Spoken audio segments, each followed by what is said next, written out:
Le fondamentalisme idéologique se réfère au moment où l'idéologie convainc véritablement les gens que le monde consiste en une lutte entre le bien et le mal. Les autres États ont tendance à être vus comme des ennemis, non pas à cause de ce qu'ils ont fait dans le système international, mais en fonction de l'identité politique qui leur a été attribuée.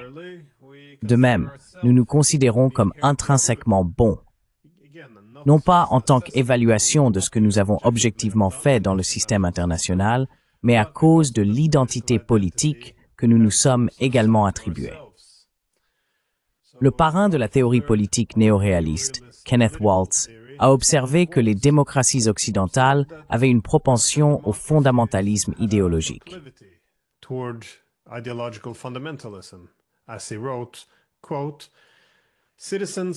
Comme il l'a écrit, poursuit Waltz, les États démocratiques ont également tendance à considérer les États non démocratiques comme mauvais, indépendamment de ce qu'ils font, simplement parce qu'ils ne sont pas démocratiques. Ainsi, non seulement le monde est perçu comme étant divisé entre le bien et le mal, mais en effet, ce bien contre le mal devient une raison de guerre en soi. C'est-à-dire que les démocraties croient qu'elles sont plus pacifiques et ne déclenchent pas de guerre. Ainsi, répandre les démocraties devient une stratégie de sécurité. En effet, les démocraties sont si pacifiques qu'elles justifient la guerre contre les non-démocraties pour les rendre plus démocratiques, comme une stratégie pour rendre le monde plus pacifique. Donc encore une fois, la paix découle alors des bons, c'est-à-dire des démocraties, qui vainquent les méchants.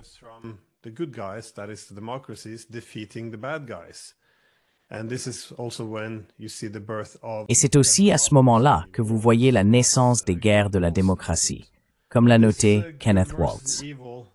Maintenant, cette tendance du bien contre le mal dans le fondamentalisme idéologique est, dans une certaine mesure, ancrée dans la nature humaine. En tant qu'êtres humains, nous sommes des animaux sociaux. Nous nous sommes organisés en groupes pendant des milliers d'années pour la sécurité et le sens. Nous nous organisons instinctivement en un groupe d'appartenance, c'est-à-dire nous contre le groupe extérieur, c'est-à-dire l'autre. Le groupe extérieur est l'opposé du nôtre, et il réaffirme également notre propre identité.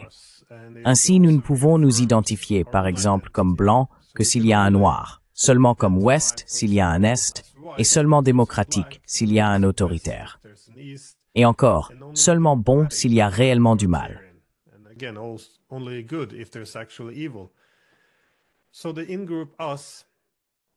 Ainsi, le groupe « nous » est mobilisé et la solidarité du groupe est assurée en poussant des récits de bien contre le mal. En temps de paix, l'individu est autorisé à s'écarter un peu du groupe. Nous humanisons même nos adversaires dans une certaine mesure. Cependant, en période de conflit, nous nous replions instinctivement dans le groupe pour la sécurité. Tout individu s'écartant du groupe et tentant de comprendre le groupe extérieur serait alors accueilli avec suspicion et même puni. Encore une fois, sous la menace, l'individu cherche la solidarité et la sécurité dans le groupe. Maintenant, cela est, encore une fois, ancré dans la nature humaine, mais l'idéologie l'amplifie. C'est-à-dire que nous exagérons ce qui nous unit avec nos alliés et nous exagérons nos différences avec nos adversaires.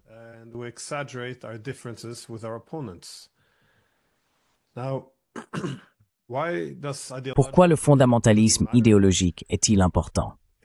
On dit que le système international est défini par l'anarchie internationale, ce qui signifie qu'il n'y a pas de centre de pouvoir unique qui monopolise l'usage de la force. Le point de départ en matière de sécurité internationale est donc la compétition sécuritaire. Chaque État doit s'armer pour être en sécurité, mais la sécurité de l'un devient souvent l'insécurité des autres. C'est pourquoi le principe de sécurité indivisible a toujours été essentiel, c'est-à-dire chercher à élever sa sécurité sans le faire au détriment des autres. Maintenant, le décideur rationnel reconnaît donc que plus d'armes ne se traduisent pas toujours par plus de sécurité. Au contraire, la compétition sécuritaire devrait être atténuée et souvent l'armement augmenterait simplement l'insécurité.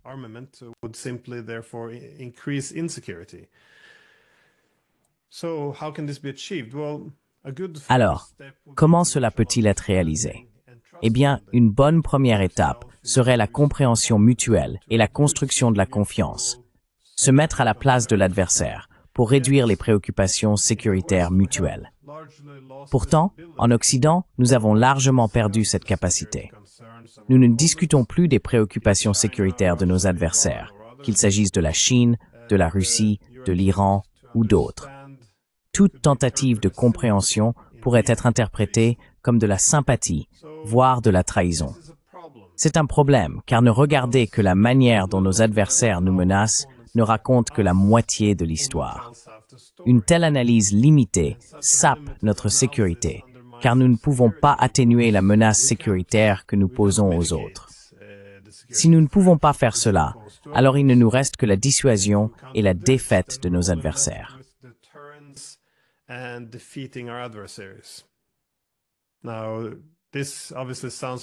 Maintenant, cela semble évidemment très familier, car c'est à cela que se réduisent les discussions sur la sécurité.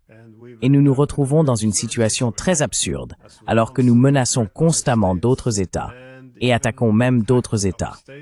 Nous interférons dans leurs affaires intérieures, renversons leur gouvernement, envahissons, occupons, balkanisons, élargissons les blocs militaires et déployons des systèmes d'armes offensifs.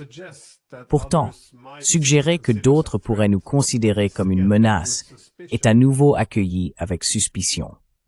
Pendant ce temps, on suppose toujours que nos adversaires sont animés par de mauvaises intentions, car leurs actions ne sont jamais une réponse à quoi que ce soit que nous ayons fait.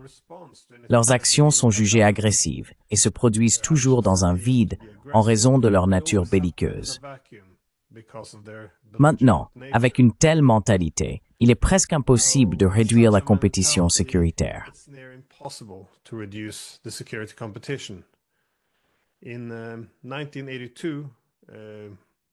En 1982, le célèbre diplomate américain George Kennan a écrit un avertissement contre ce que je considérerais comme un fondamentalisme idéologique.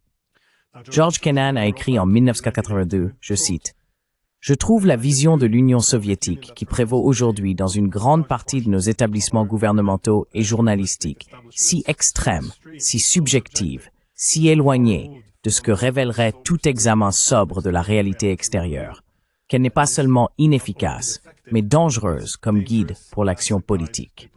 Cette série sans fin de distorsions et de simplifications excessives, cette déshumanisation systématique de la direction d'un autre grand pays, cette exagération routinière des capacités militaires de Moscou et de l'iniquité supposée des intentions soviétiques. » L'année suivante, en 1983, l'OTAN a lancé son exercice militaire Able Archer.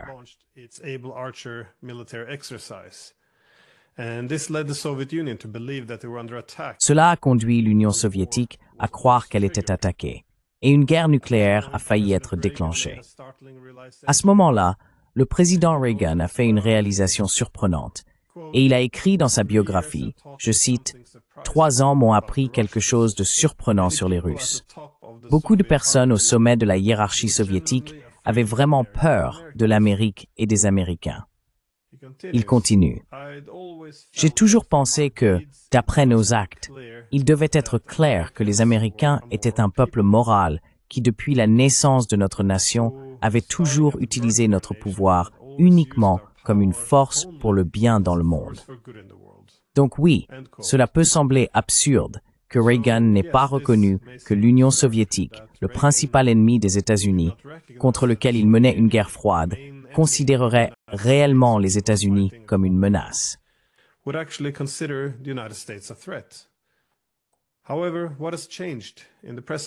Cependant, qu'est-ce qui a changé à l'heure actuelle? Souffrons-nous encore du même fondamentalisme idéologique contre lequel George Kennan mettait en garde?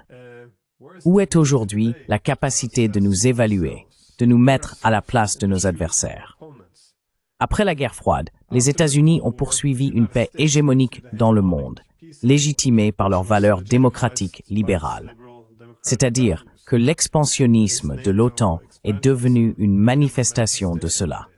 L'OTAN, par conséquent, se considère également comme une force pour le bien et elle ne peut donc pas comprendre pourquoi une quelconque puissance la considérerait comme une menace, même si le bloc militaire exprime l'objectif de sécurité par la domination en s'étendant et même en envahissant d'autres pays.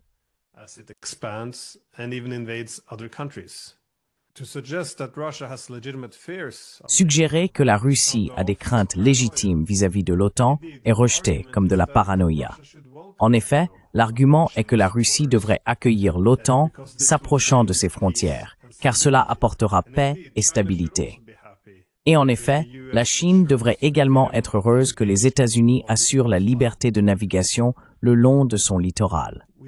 Nous voyons également la même rhétorique lorsque le président Bush mettait en garde contre les malfaiteurs ou l'axe du mal, d'ailleurs, qui nous détestent à cause de nos libertés. Donc, ils ne nous détestent pas à cause de quelque chose de mal que nous avons fait, mais nous détestent parce que nous sommes si bons. Ainsi, nous voyons qu'avec le fondamentalisme idéologique, il y a une tendance commune à construire des récits pour soutenir cette bataille du bien contre le mal.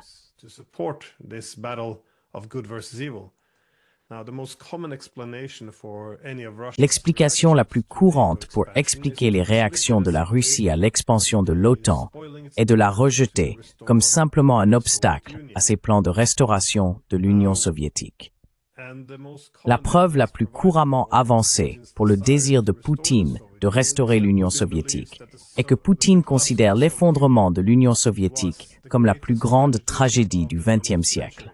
Apparemment, sans contexte requis, car cette citation a été utilisée à maintes reprises, probablement des centaines de fois, par des politiciens et des journalistes, pour expliquer pourquoi les Russes sont vraiment préoccupés par l'expansion de l'OTAN.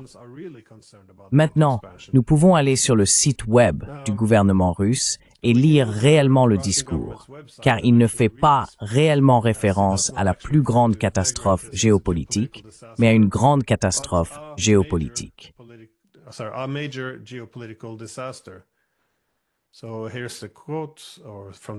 Voici la citation du discours. Nous devrions reconnaître que l'effondrement de l'Union soviétique a été une grande catastrophe géopolitique du siècle. Quant à la nation russe, cela est devenu un véritable traumatisme. Des dizaines de millions de nos concitoyens et compatriotes se sont retrouvés en dehors du territoire russe. De plus, l'épidémie de désintégration a infecté la Russie elle-même. Les économies individuelles ont été dépréciées et les anciens idéaux détruits. De nombreuses institutions ont été dissoutes ou réformées sans précaution. L'intervention terroriste et la capitulation du Kosovo qui a suivi ont endommagé l'intégrité du pays. Des groupes oligarchiques possédant un contrôle absolu sur les canaux d'information ont servi exclusivement leurs propres intérêts corporatifs.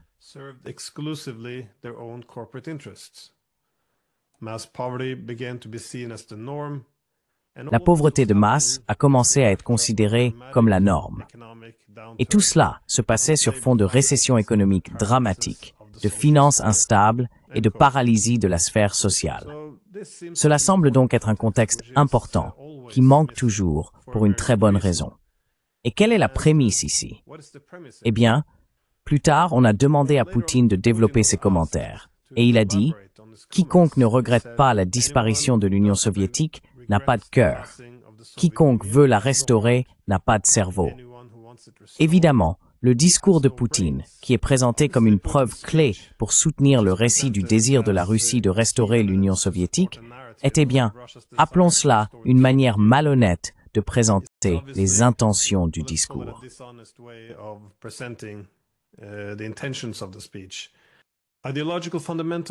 Le fondamentalisme idéologique ne soutient pas seulement des récits, mais il incite également au développement d'un nouveau langage, composé de termes binaires simplistes pour refléter la lutte du bien contre le mal, ou pour donner ou refuser la légitimité.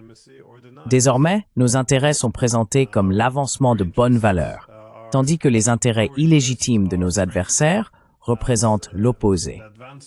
C'est-à-dire que, dans la compétition pour la domination pendant la guerre froide, les États-Unis étaient le leader du monde libre, tandis que l'adversaire soviétique était un empire du mal. Après la guerre froide, les États-Unis ont présenté leurs nouveaux adversaires comme faisant partie d'un axe du mal, tandis que les États-Unis étaient un croisé pour la liberté.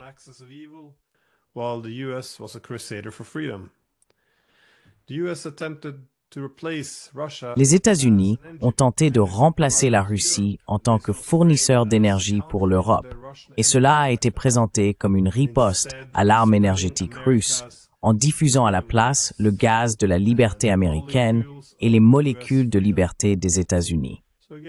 Encore une fois, les deux parties voulaient la même chose, mais en le présentant comme un combat entre le bien et le mal, ce n'est même pas comparable.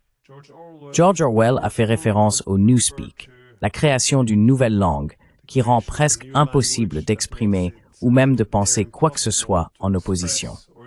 Ainsi, nous voyons la diplomatie de la canonnière, l'intimidation d'autres États, devenir la liberté de navigation. Nous ne cherchons plus à dominer et à imposer notre volonté. Nous cherchons à négocier à partir d'une position de force. Nous ne faisons pas de torture. Nous avons des techniques d'interrogatoire renforcées.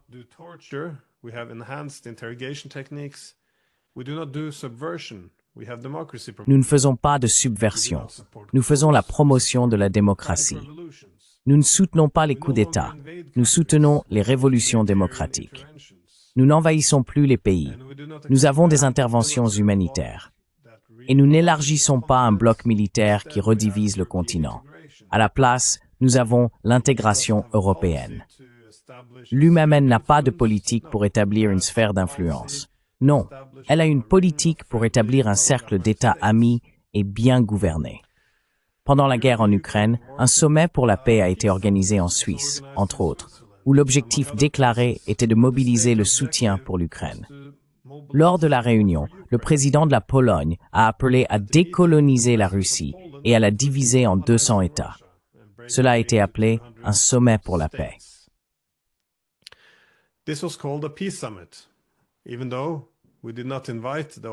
Même si nous n'avons pas invité le camp opposé, c'est-à-dire les Russes, nous n'avons pas discuté de leurs préoccupations en matière de sécurité. Et nous n'avons même pas discuté d'un cessez-le-feu ou de la paix. C'est le danger du fondamentalisme idéologique. Nous nous enfermons dans des récits et un langage qui criminalisent la diplomatie et la paix, et nous ne voyons que la confrontation et la défaite des adversaires comme solution. Comme l'a noté Raymond Aron, la diplomatie idéaliste glisse trop souvent vers le fanatisme. Elle divise les États en bons et mauvais, en pacifiques et belliqueux.